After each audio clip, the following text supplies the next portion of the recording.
Good evening. I am Joshua Miguel Abelardo, And I'm Patrick Miguel Paz. and our topic is the topic one: the role of communication in conflict resolution. Oh yeah. We should go through the scenario actually. Yeah, sure. It says here that Maria and James are team members working on a group project for their leadership class. While dividing tasks, James insists on handling the technical parts, claiming Maria lacks necessary skills. Ooh, it's giving misogyny. And mansplaining. Yeah, feeling undervalued, Maria controls James, leading to an argument that disrupts the team's progress. Their professor notices the tension and encourages them to practice effective communication to resolve their conflict. Maria and James agree to meet and discuss their concerns. During the meeting, Maria shares her feelings of her being sidelined, while James explains his intention was to ensure quality work. They both acknowledge the misunderstanding. I would say that's misunderstanding. He's straight up said. Yeah, he you straight are up not said you are qualified not for this, right. woman. You're not good enough for this. Yeah. They both acknowledge the misunderstanding, agree to collaborate on the technical task, and commit to clearer communication moving forward. This resolution not only improves their teamwork but strengthens their relationship and project outcomes. Well, Well, I think it just shows how effective communication helps identify how to deal with the root cause and how it helps identify it, right? yeah, like their problems only really cleared up when they met face to face and didn't let their feelings get in the way. Yeah. Yeah, they were clear to each other, and it at the end of the day, it wasn't really about who was in the right or who was in the wrong, right? It was about How we could fix this. yeah, compromising for the sake of the team. Yeah. That's like the professor wasn't picking any sides. He was just doing it for the good of the team. That's true. Especially since if you're the leader, you wouldn't know outright what's wrong. You really have to know what the root cause is. But if they don't say it, then what's the point? Yeah, you won't get anywhere. Yeah, that's why effective communication is really important when it comes to finding the root cause and identifying it. Yeah, Like discussing it with the people arguing, what their input is, what caused this, Yeah. what their actual opinion is, and why do they think so? What happened for them to think that?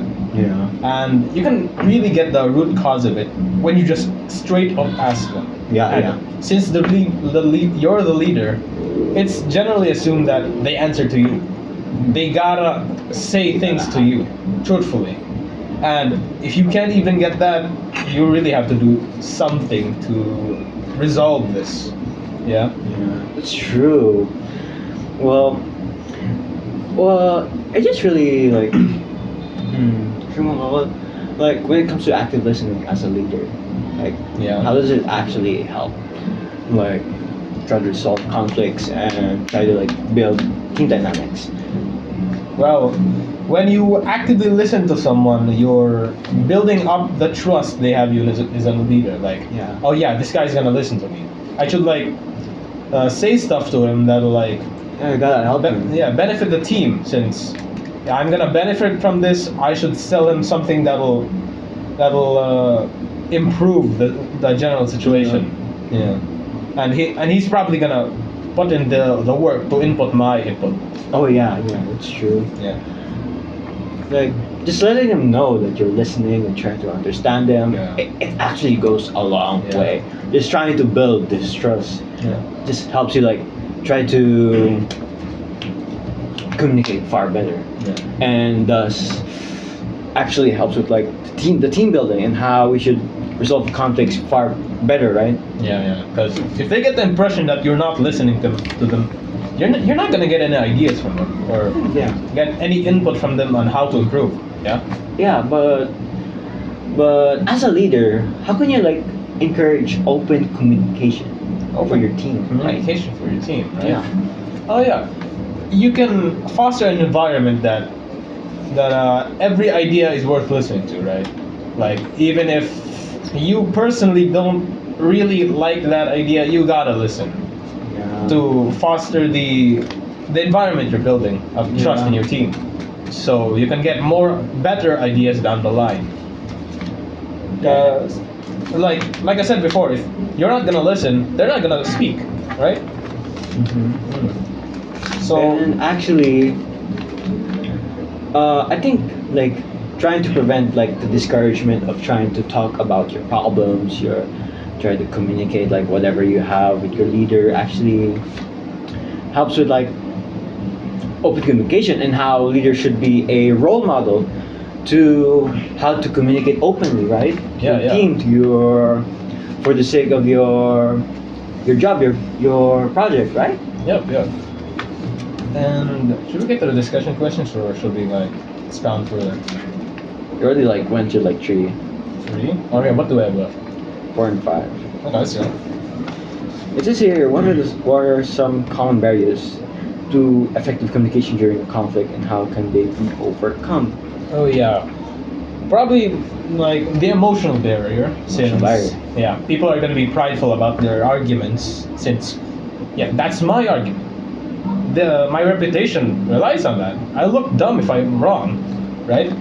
So when they get emotionally attached to that, they'll like ardently defend their argument. That's true. Even if they know they're in the wrong. Yeah, Like I that's gotta save this. I gotta prove myself. Yeah. So you're gonna get bogged down in like arguments, unproductive communication.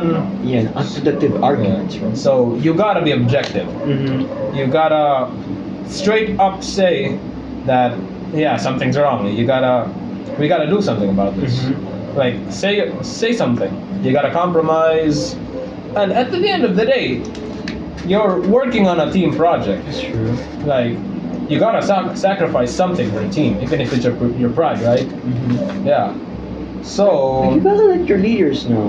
You gotta let them know that you have a problem, or you gotta like let them know. You gotta like actually swallow your ego that you're actually wrong, right?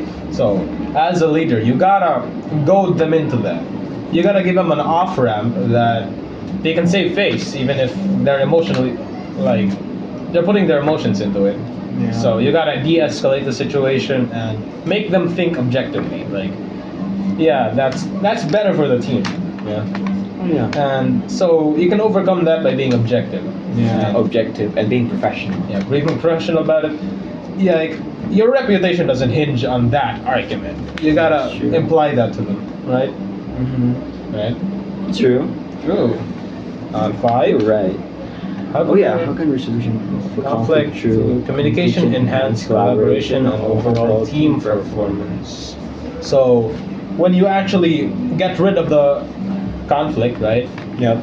Your team's gonna have a clear idea of your objective, Yeah. and the goals. So you're not gonna be bogged down in any misunderstandings like, oh, I should have done that instead of this. We needed that, and I did this instead. You're gonna prevent situations like that. Like, say for example, your team wants to build a study about sleep deprivation. Yeah, and sleep deprivation due to, let's say, online gaming. Yeah. But instead, one of your team members has written a section about sleep deprivation caused by reading in the late night. Yeah, that's definitely not gonna fit in your study. It's about online gaming, not reading. And that miscommunication has caused a misallocation of resources and time that's wasted that could have went to actually making a section that's relevant to your study, right? Yeah.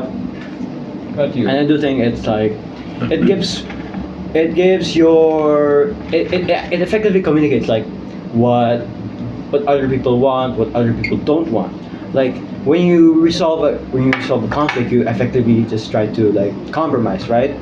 Like this person doesn't want to be underestimated. This person doesn't want to be dealt with like harsh tones. That this person needs clearer communication. Oh, yeah. This person needs more direct instructions to properly do the work. Like with this information, we could actually use this to enhance the enhanced collaboration and the overall team performance. Like for example, like I was actually a leader of a group actually, and this one guy actually didn't do his work at all. So yeah. what I had, and like my other team members were mad at him that he didn't even do anything, Yeah, right? I'd be mad too. even So I tried to communicate with him. Like I tried to say that, oh, this behavior of yours is bothering some of our teammates, and I need you to, well, I need you to like try to make up for it. I need you to effectively, wait, I need you to tell me that why you're not doing this and what way I could help and what way you could like compromise to do as equal work as your teammates, right? So you're Because like- I don't want you to like to hog up all the work. I mean, hog up all like our the achievements of our work. We need you to do something, right? like to prevent him from holding you back. Yeah. Well, effectively, he did say that.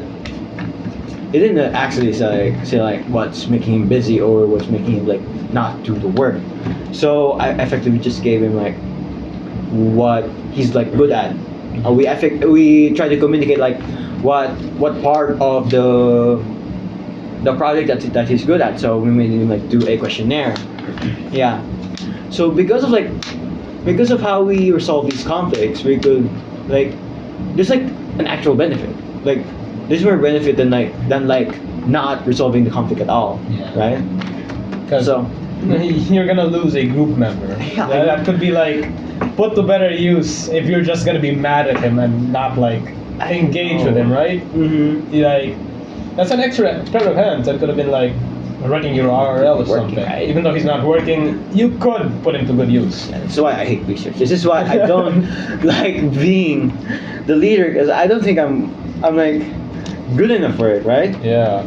Well, hold on. Well, I do think we got like a bunch of insight from this, right? Yeah. Like a lot. Even just from talking, Mm-hmm. like getting it out there. Like, oh yeah, like when he said that, an idea popped into my head. Oh, like yeah. that, right? Like how effective communication like helps with like resolving conflicts and how it actually benefits and enhances our team collaboration and team dynamics and how being a leader is vital to Yeah. any kind of group and how being a leader is like it's really hard It's really hard. because you have to micromanage all of these. Even if it's hard, you're like doing a pretty good job, right? Mhm. Even like the questionnaire thing, Yeah. that was pretty good. So and you resolved that conflict with our questionnaire. So if it had been anyone else, that group member would have been like relegated to just he's there. Yeah. He's not doing anything, but he's there. As much as I hate being the leader, I think it actually helps me like build my communication skills, right? Yeah.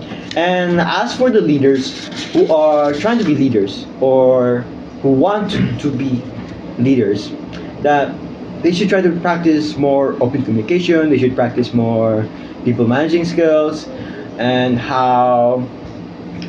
they should like study how communication helps with like growing your team and how it builds them, Yeah. and how it helps your team, right? Yeah, like just because you're good at a subject like research, Yeah, just because you're smart. yeah, you just are because not you're a good smart, leader. you are not a people person. No. Leaders have to be people persons, right? Me. Yeah, like you gotta talk to people, you gotta know them. Like even if you don't like your group members, you gotta like be cordial at least, right? That's true. Yeah, You're so right, dude. yeah. I think that wraps it up, right? Yep. Yep. Like, good night, good evening. That was our podcast on topic 1, the role of communication in conflict resolution. And this is me. I'm Patrick Miguel Paz. I am Joshua Miguel Abelardo. I am from section A142. And this is our podcast for Life Coaching 2. What's your section? A182 is it? Oh, A182. I see. Bye.